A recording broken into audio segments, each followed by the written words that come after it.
Bonjour à toutes et à tous. Qu'est-ce que la liberté? Est-ce que ça signifie la capacité de faire ce que bon veut, d'agir ainsi que je l'entends, de laisser libre cours à tous mes désirs, sans restriction? Ou peut-être faut-il entendre dans ce phénomène de liberté, dans ce concept de liberté, quelque chose de beaucoup plus fin et de beaucoup plus puissant. Pessah, c'est la fête de la liberté. C'est ainsi que nous la fêtons, Zman Cherutenu. Oui, évidemment, le peuple juif a été libéré de l'esclavage de Paro. Mais regardons comment notre paracha définit la sortie d'Égypte.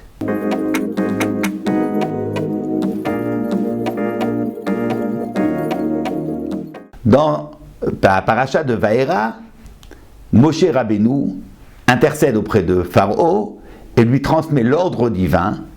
Il est sommé de libérer les Bnei Israël, les Juifs, afin qu'ils aillent servir à Kadosh Baruch Hu. Shelach et ami, veya avduni. Eved, c'est l'esclave, le serviteur.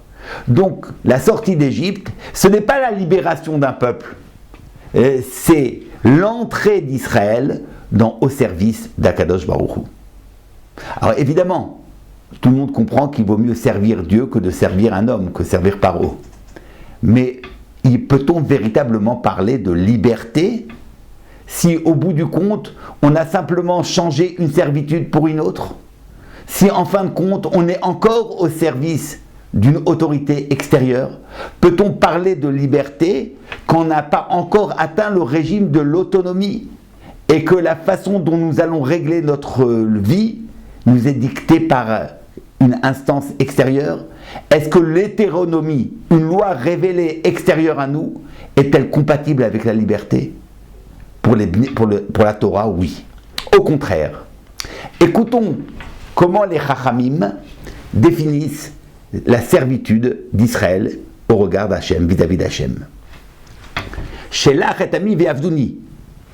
Libère mon peuple afin qu'il me serve. Service, servitude, on peut même traduire par esclavage, autant de sons, de noms qui nous écorchent les oreilles.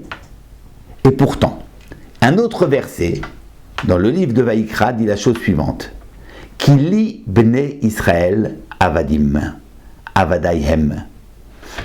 Li bnei Israël avadim. Les bnei Israël sont mes avadim, sont mes serviteurs. A priori, voici un texte très clair qui fonde la dépendance d'Israël, sa servitude vis-à-vis d'Akadosh Baruch Hu. Quel est son but? Quel est le but? Quelle est la volonté de ce texte? A priori, ben oui, de dire que Israël est au service de Dieu. Et regardez comment nos maîtres retournent le texte. Dans une Gemara essentielle, les Chachamim posent cette loi. Un employé, un salarié, qui donc vend son temps à son employeur, a le droit à chaque moment de se rétracter. Parce que s'il ne pouvait se rétracter, s'il était tenu par ce contrat, ça serait de la servitude et de l'esclavage. Vendre son temps, c'est vendre sa personne. C'est être esclave de son employeur. Or, il est impossible pour un juif d'être esclave d'un autre, de tout autre homme. D'où le sait-on? Précisément dans ce verset qui semble fonder la servitude d'Israël. Écoutons la manière dont les Chachamim lisent le texte. Ki li bnei Israël avadim. Hachem dit, les bnei Israël, les Juifs, sont mes serviteurs. Il faudrait entendre par là, avadayhem, ils sont mes serviteurs à moi.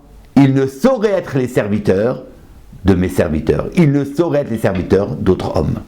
C'est-à-dire que ce rapport de servitude à Kadosh Baruch Hu, loin de nous mettre dans une position de soumission, d'abaissement, au contraire, fonde notre liberté par rapport à tous les autres hommes et par rapport à tout ce qui peut nous asservir. Être libre, ce n'est pas donner libre cours à sa passion. Être libre, c'est vivre en conformité, en cohérence avec ce que l'on est vraiment.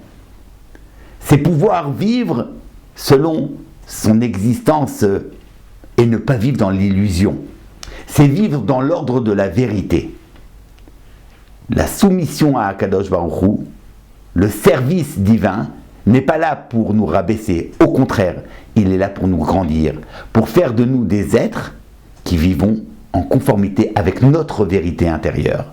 Servir Akadosh Baruch Hu, c'est en fin de compte retrouver l'authenticité de son existence. Et une telle personne qui vit en conformité avec son être ne peut et ne saurait être soumise à qui que ce soit. Elle est fondamentalement libre. La Torah n'est pas le lieu et l'objet d'un rabaissement de l'homme. Elle est là pour nous faire grandir, pour faire de nous des hommes libres. Shabbat Shalom à toutes et à tous.